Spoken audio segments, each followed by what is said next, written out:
요즘 세상은 선택의 자유가 참 많아졌죠. 예를 들어서 차를 산다고 할 때, 제가 어렸을 때는 차를 산다고 할 때는 두 가지, 세 가지 중에 하나를 골라야 했는데, 지금은 수십 가지 종류의 차가 있지 않습니까? 직업에 있어서도 그렇죠, 먹는 것에 있어서도 그렇죠. 선택할 것이 굉장히 많아졌습니다.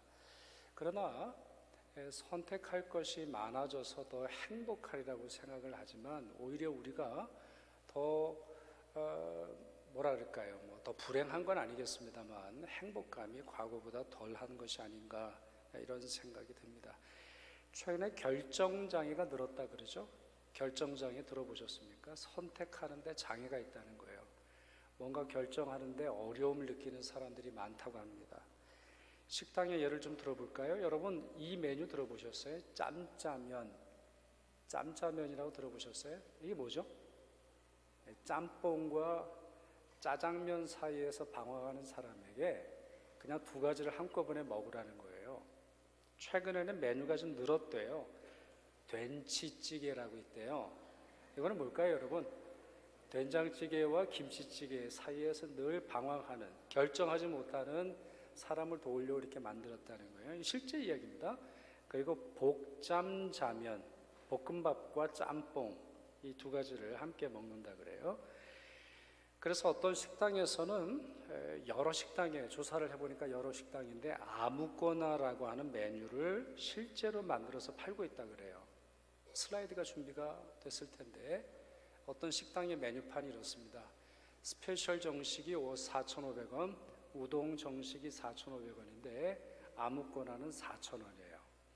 그러니까 아무거나 시키면 정말 아무거나 줘요. 먹도록 해주는 그런 일이 있다는 거죠.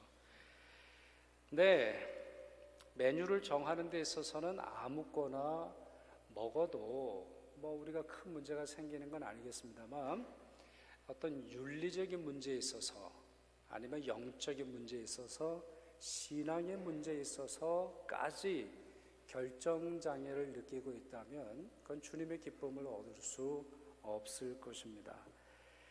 주님께서 마르다에게 하신 유명한 말씀이죠. 마르다와 마리아, 이 두 자매와 관련되어 있는 그러한 이야기인데, 누가복음 10장에 보면 이런 말씀이 나와요. 주께서 대답하여 이르시되, 마르다야 마르다야, 내가 많은 일로 염려하고 근심하나 몇 가지만 하든지 혹 한 가지만이라도 족하니라.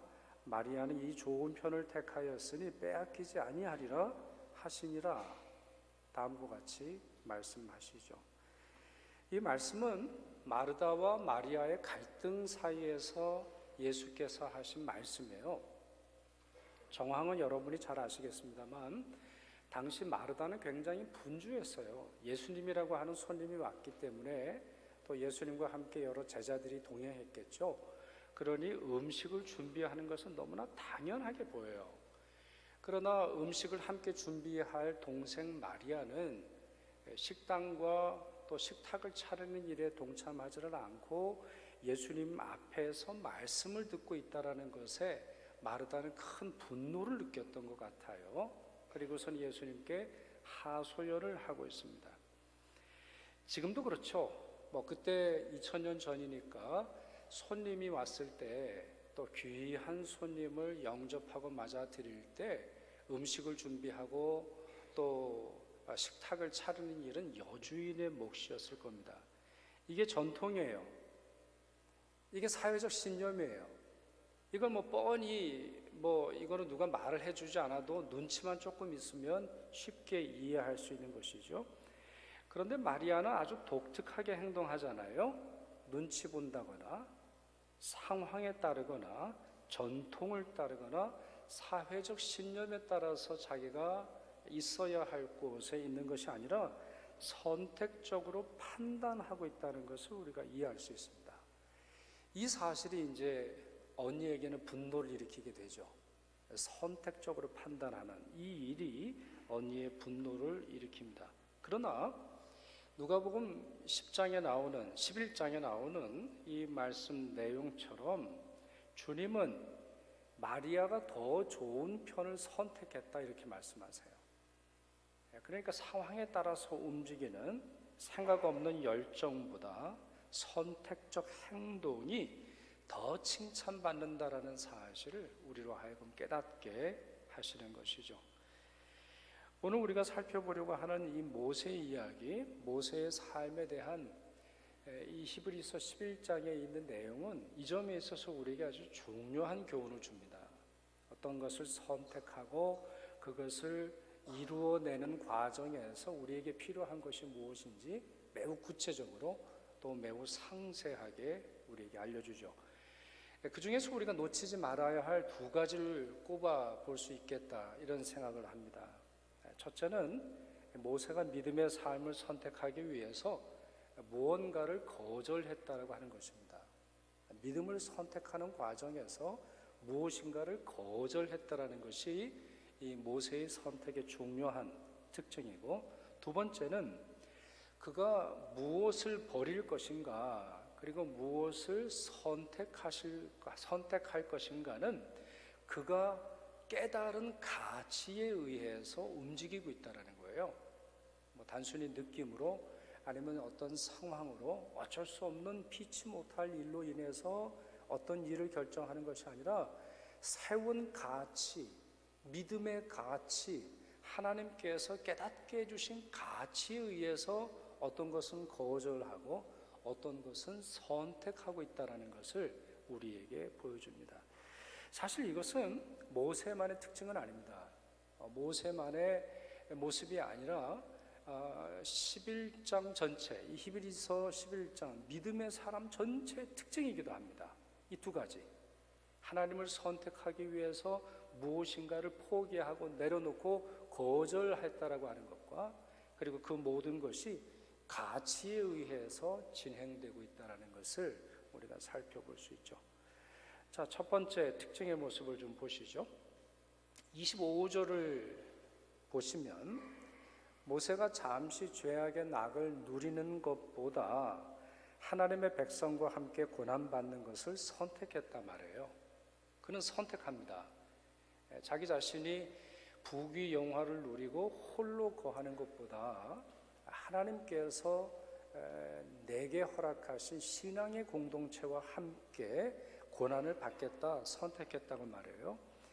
26절에서는 애굽의 모든 보화, 이제 돈에 대한 내용이 나와요. 25절은 공동체고 26절은 이제 재물, 보화, 이 돈에 대한 내용이 나오는데, 애굽의 모든 보화보다 그리스도를 위한 수모를 더 큰 재물로 여겼다, 이렇게 말해요.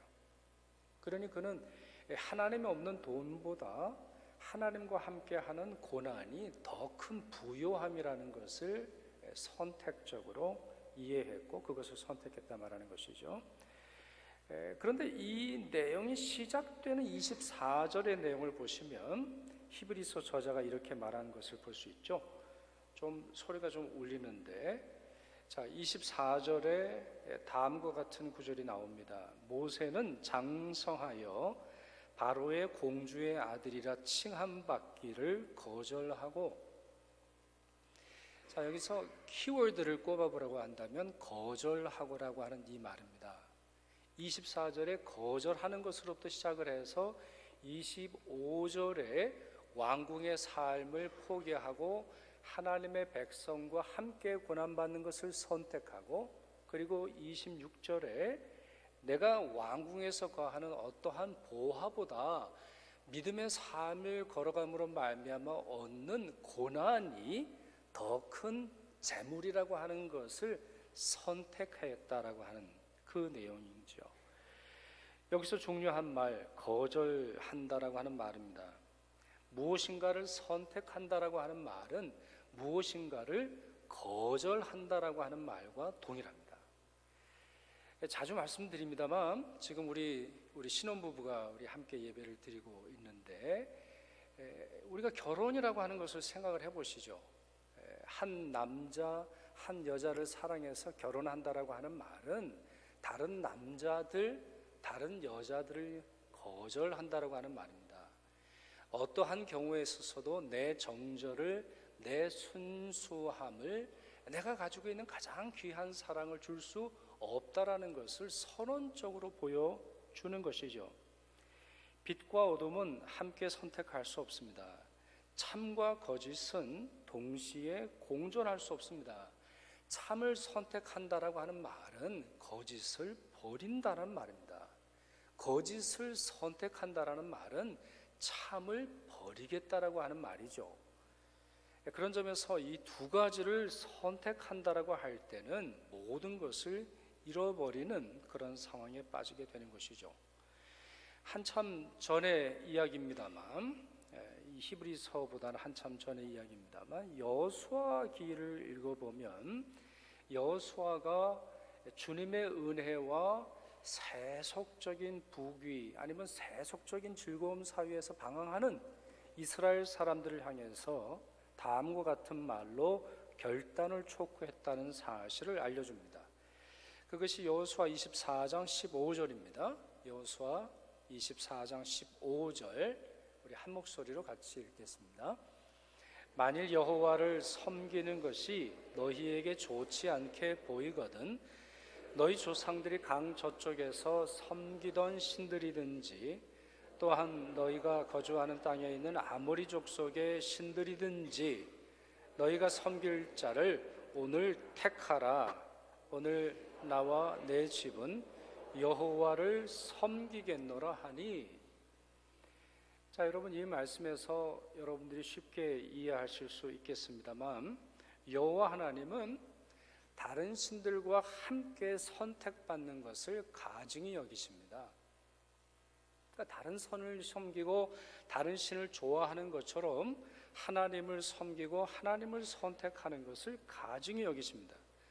하나님을 섬기기로 누군가 선택한다면 반드시 우상 숭배를 중단해야 합니다. 이것은 성경 전체에 나타난 진리죠. 교훈이에요. 명령이에요. 우리를 향한 가르침이에요. 디모데후서 3장 4절 쾌락을 사랑하면서 하나님을 사랑할 수 없다 했어요. 누가복음 16장 13절 하나님과 재물을 겸하여 섬길 수 없다 말씀하셨어요.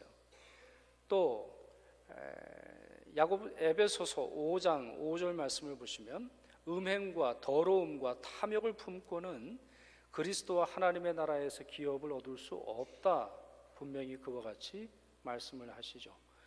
야고보서 4장 4절도 한번 보실까요? 야고보서 4장 4절 우리 이 말씀도 같이 읽겠습니다. 간음한 여인들아 세상과 벗된 것이 하나님과 원수됨을 알지 못하느냐. 그런즉 누구든지 세상과 벗이 되고자 하는 자는 스스로 하나님과 원수되는 것이니라. 이 말씀을 하세요.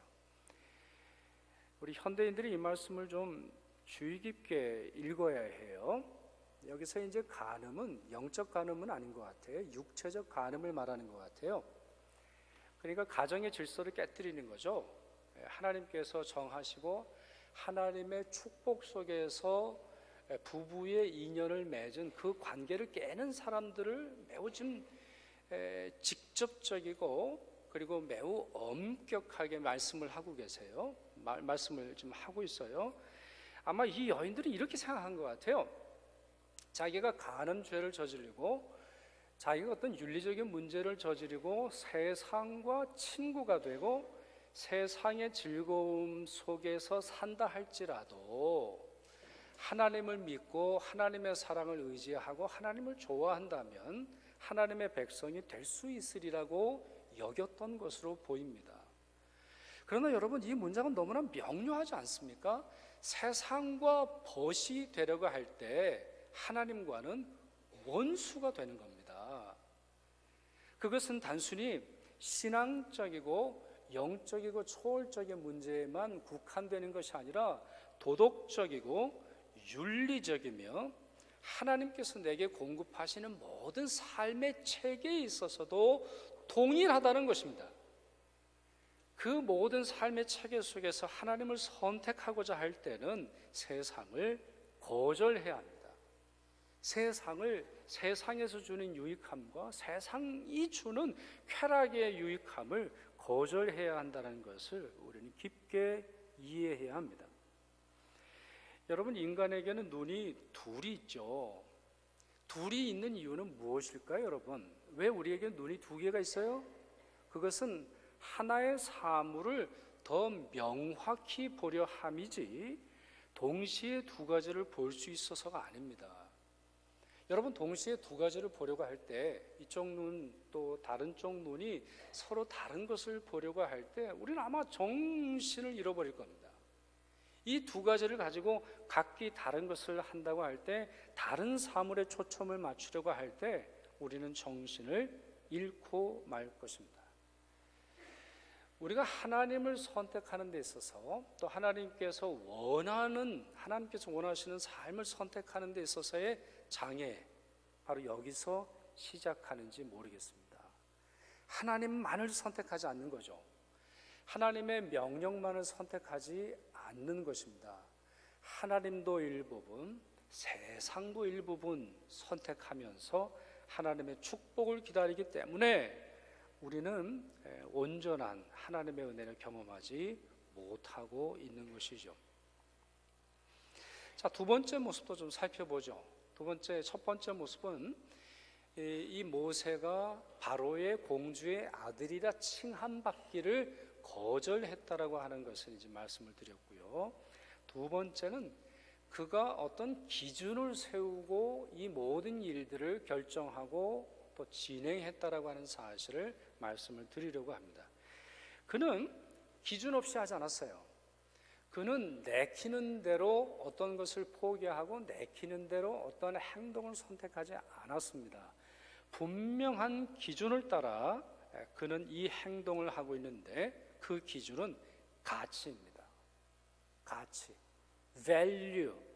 정말 그것이 가치 있는가, 아니면 그것이 가치가 없는가 생각하고 판단하고 결정했다는 것을 우리가 볼 수 있다는 것이죠. 자, 첫 번째 그가 세운 가치를 한번 보시죠. 25절에 다음과 같은 말이 나옵니다. 잠시 죄악의 낙을 누리는 것보다 더 좋아하고, 이 말이 나와요. 잠시 죄악의 낙을 누리는 것보다 더 좋아하고. 자, 여기서 여러분 두 가지 가치가 나오는 걸 볼 수 있죠. 지금 이 문장에는 두 가지 가치를 상대적으로 우리에게 보여주고 있어요. 첫 번째는 뭐예요? 잠시 누리는 가치예요. 잠시 누리는. 반면에 또 다른 가치가 있죠.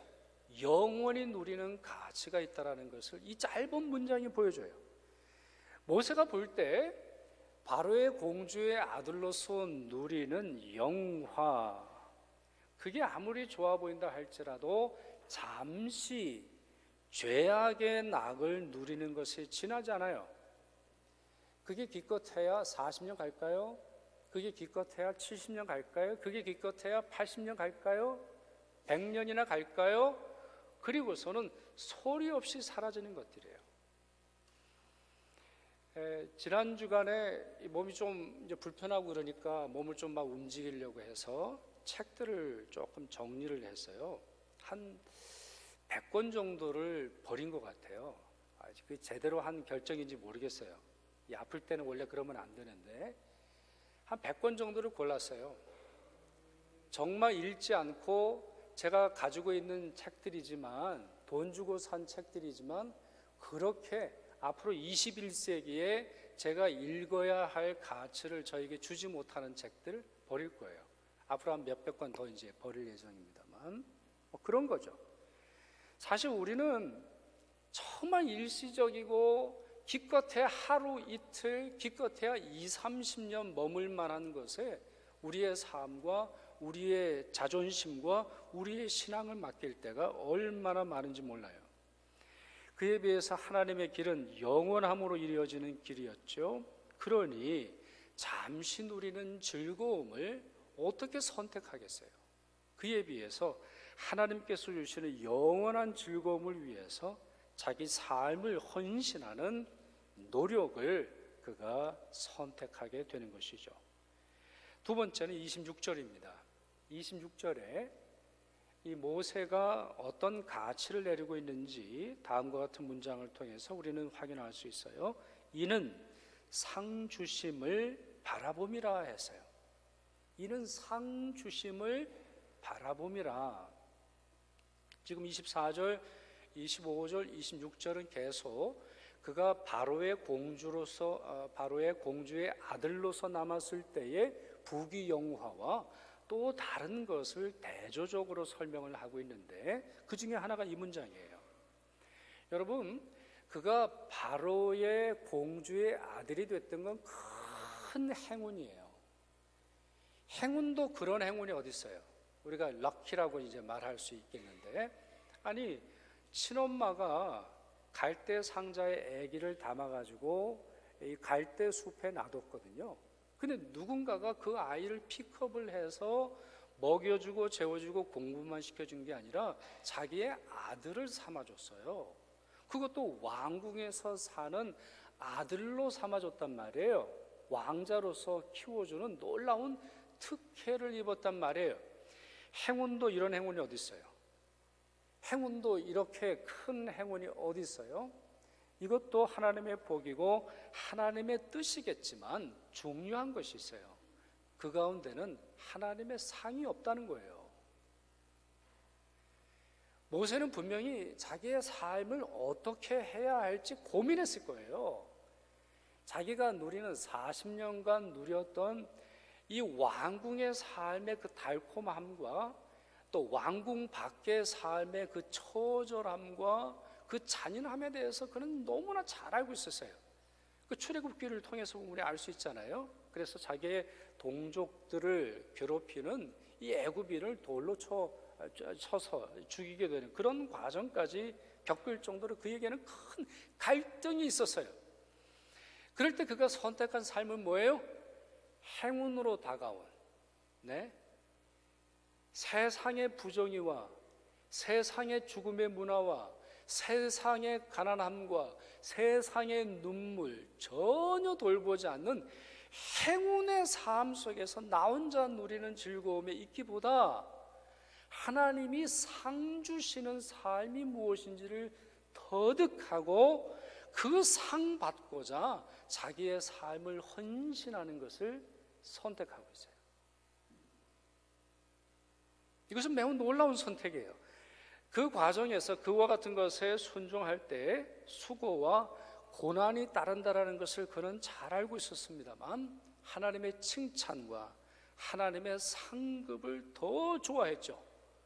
그렇게 그는 이 두 가지 같이 행운으로서 내게 주어질 만한 평안함보다 하나님의 상을 향해 달려가는 삶의 가치를 그가 선택하고 있었던 것이죠. 하나 더 살펴볼 것은 27절이에요. 27절에 그가 선택한 가치를 다음과 같이 담아서 설명하고 있어요. 보이지 아니하는 자를 보는 것 같이 하여 참았으며, 이 말이 나와요. 이 굉장히 중요한 메시지이고 이것이 히브리서 11장에 반복해서 나와요.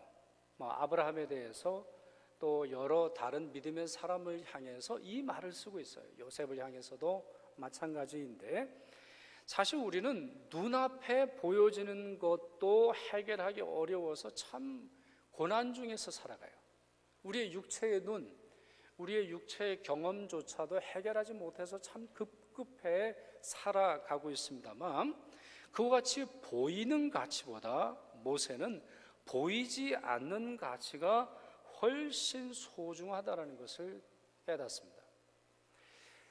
제가 오늘 설교 중에서는 그 내용을 많이 생략을 했는데, 여러분이 잠언서를 읽어보시면 이 사실을 깨달을 수 있어요. 잠언서에 보면 너희는 돈을 선택하기보다 명예를 선택하는 것이 더 좋다, 이런 말이 나와요.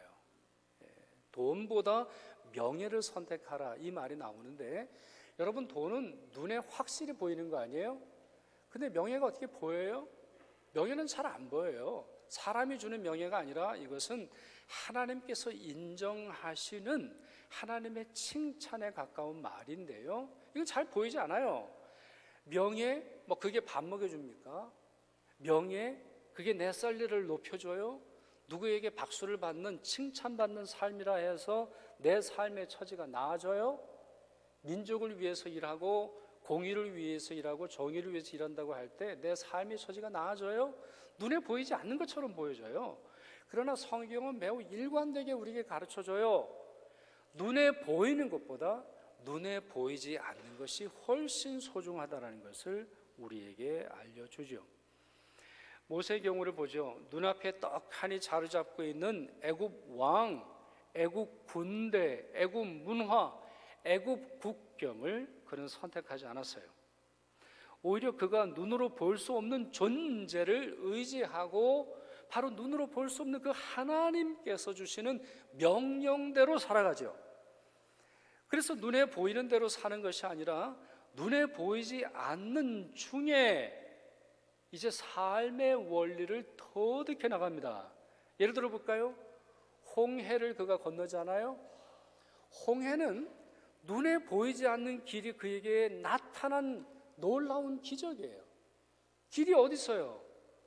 홍해의 길이 어디 있어요, 여러분? 바닷가의 길, 바다의 길이 어디 있어요? 그러나 눈에 보이는 대로 살아갈 때는 그것이 전혀 내 소유가 되지 않지만 눈에 보이지 아니하시는 하나님을 의지하고 나아갈 때는 그 가운데 길이 열리게 되는 것이에요.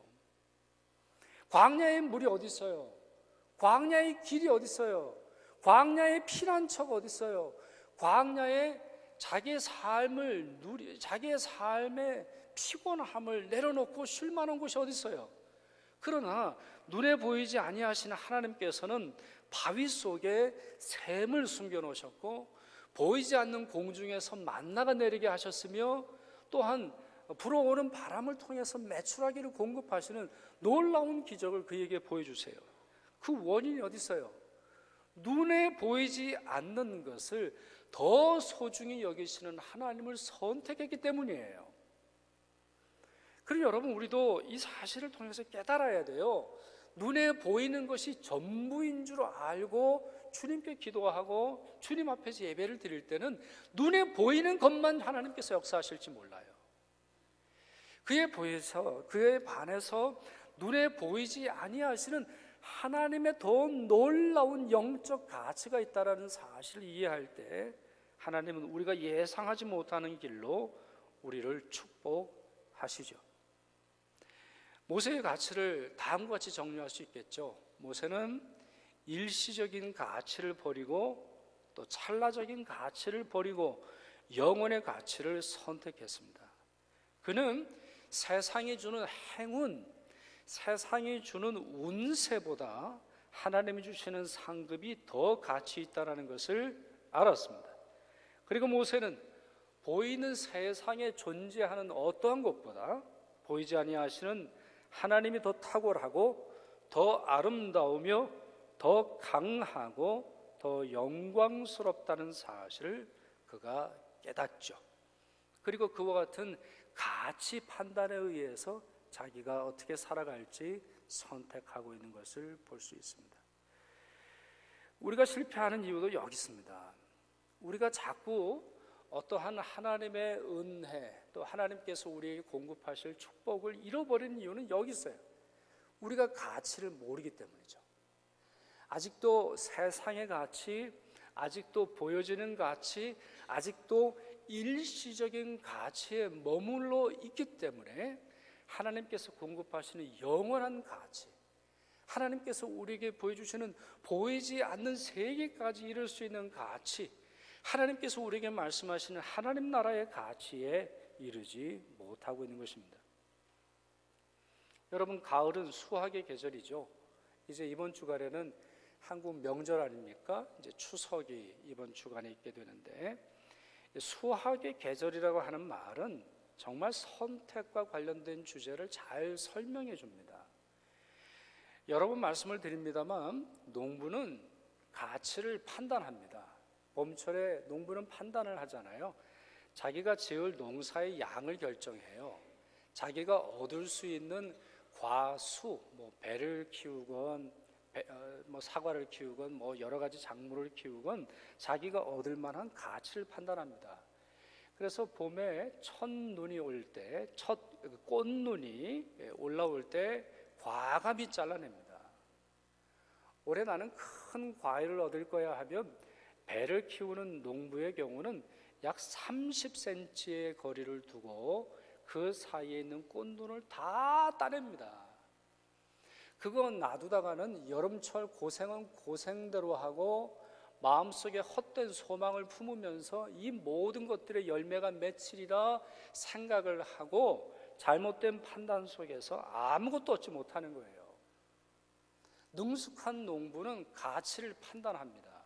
무엇을 남겨둬야 할지, 무엇을 잘라낼지 그는 판단합니다. 그리고 나서는 봄철부터 가을이 될 때까지 지극정성으로 그 과수를 관리함으로 말미암아 추수에 참여할 수 있게 되는 것입니다. 인생도 그렇고 농사도 그렇고 신앙도 그렇고 교회도 마찬가지입니다. 교회라고 하는 것도 열심히 뭔가 한다고 유익하거나 모두 이로운 것이 아닙니다.